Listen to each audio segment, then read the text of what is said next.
All right, welcome to another episode of At the Closing Table. I have Twan and Carolyn here. Congratulations. Thank you. Those are closing your first house purchase today. First one. Yeah, first of many. That's sold, right? Recap the whole process. You wanna take it off? How was everything from like beginning to end? It was not bad. We looked for a while and we're buying now. It's in October and we started looking this last spring, but the market was a lot more competitive. People were overbidding by a lot. So we just kind of waited till things settled down, which was this last fall. Yeah, I would say we didn't rush into buying. We remained patient, see how the market was doing. We happened to stumble upon this condo. Patient was a key. Yeah, you guys really stuck to your principles and like waited for an opportunity, which is great because like I was actually reviewing your file from like they submitted 3 offers back in the spring. Yep. So like, Yeah. and I was looking at like what they actually closed for. Have you guys followed that? Twan has. I have. Yeah. And way over. It Yeah. was like 40K, 60K, and then the big one was like 100. 100K or something. Yeah. An aggressive amount. But like that's the spring market, right? It's just wild. You're competing against a lot of current homeowners, people that are on tight timelines, people that are selling their house to try to buy some simultaneously. So Right. they have to move. Right. They've been through it once before. So the second time around, they're just a little bit more aggressive. They don't have to have as many contingencies because the risk tolerance is just lower. They don't have to have inspection. That's just like tough, right? So it was great to see that this time around in the fall market, we were able to find a property that had it hit the market in the fall, it probably would have sold for like 30, 40K above where we ended up, Yeah. right? Yeah. For sure. Sure. Patient is the key. Any other tips for first-time home buyers? Explore different towns and areas of the city, or depending on where you want to move. And We didn't explore it all. I know, but I'm just saying it's just another tip for them. That is a tip, but I would say we stayed in the neighborhood that we currently live in. And so I feel like I think that's not bad advice, but also like we were very comfortable. We were very specific about the area that we wanted to be in, that we looked in these 2 neighborhoods that we knew that we really like. And I feel like we were pretty explicit that we wanted to stay around there. I feel like we maybe looked in other areas, but I think once we looked, we were like, no, this very much emphasizes that we want to be where we ended up buying. So maybe explore, but I guess that reinforces what you know already, that you want to stay where you are. Which, as decided you stuck to your principles. Yeah. Were there any parts that you had to compromise to make sure that you stayed in that area? Yeah, I feel like there was one property that we looked at that was probably a similar price range to what we currently bought, but not as convenient when it comes to like transportation, commuting, being kind of close to family, close to activities that we like. And those were compromises that we were willing to make. That those are things that like you just have, like, and I think everybody has these conversations. Do you go further away for a little inconvenience, but maybe more space and a nicer space, which sometimes that's worth it for people. But for us, the convenience of our location, the proximity to family was more important, that we were willing to settle for a smaller space. All right.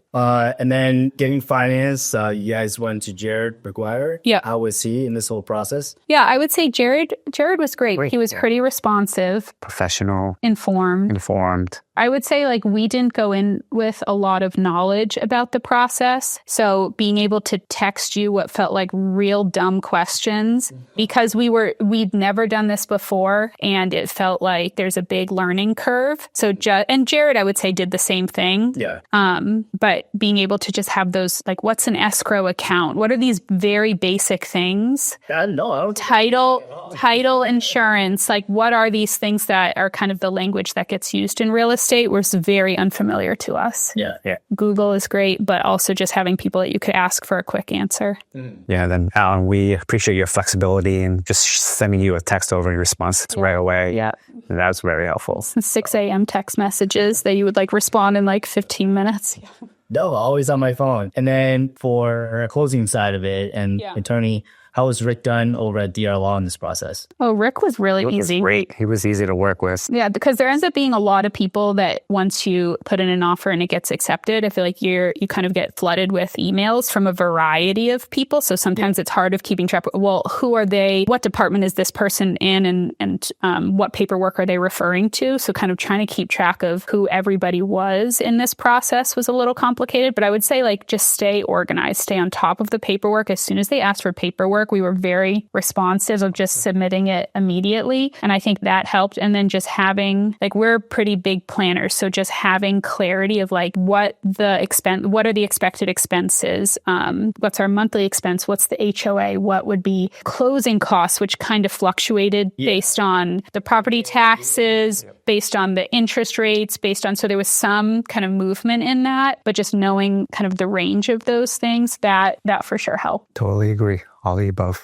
And then actually, I want to ask you guys this question because you guys were in the market prior to the whole like commission split thing, and now you're in there now. Yeah. Like, what changes did you see, if any, before and after? Because I've been getting a lot of questions on that. I think because, it rolled out in August? 2017, yeah. So I think we were a little concerned of like, what does that mean for us in terms of how much we have to do for upfront costs? And my sister is also in the market. So I feel like we've been having a lot of conversations. And I think because it's so early on in the process, it doesn't really feel like people are really using that yet for negotiating power. It didn't seem like the seller had any sort of expectation that they wouldn't pay it. Yeah, it makes sense really for them to prevent that. And they didn't try to push the envelope of saying that that they wouldn't. Yeah. Because really on their end, where the money goes and how it gets to their account, it doesn't really matter. All that matters is the net amount at the end.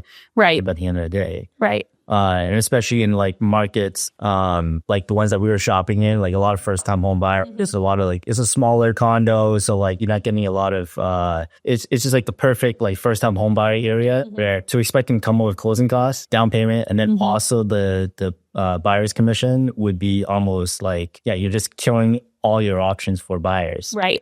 Right? Your buyer pool would shrink dramatically. Then you're only opening it up for like investors, people with big pockets, probably second-time home buyers, and that's just not right. Yeah. And maybe like in the spring when it was a lot more competitive and people were willing to kind of negotiate on these kind of extreme things that we weren't willing to negotiate on, maybe that would be a point. But for us, it wasn't even relevant, it feels like. Awesome. And then we'll leave at this. Last question for you is why would you recommend me?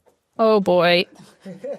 Okay. You're professional, knowledgeable. Yeah. Again, your flexibility is great. It also felt like you were like looking out for us. Yeah. Like Alan and Tuan have known each other since high school, but I haven't had a relationship with Alan since the last couple months. But just knowing kind of their history and feeling like it felt like you were like looking out for like our interests. That like when you were giving us advice about things, that it was like looking out for us. It wasn't looking out for your interest or the seller's interest or just trying to push a sale. That it felt like you were like looking out for us, which I appreciated. And with that, congratulations. Woo! Thanks, Alan. Thanks, Alan. We appreciate you.